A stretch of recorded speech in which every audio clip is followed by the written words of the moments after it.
So, last vlog, process efficiency.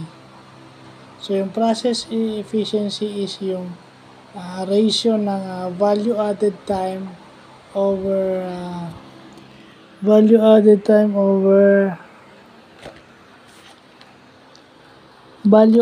time over lead time. So, ibig sabihin na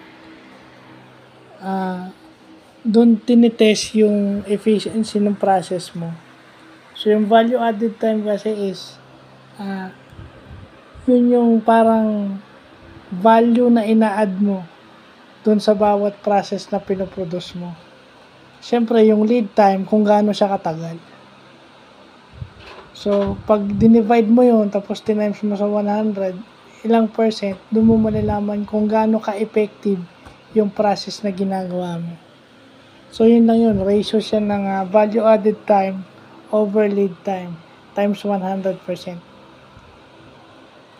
One of the metrics of one of the lean metrics. So, yun yung nakalimutan natin, may ganun pala. Lahat ng lean metrics meron na ako, pero yun lang ang kulang. So, yun lang po.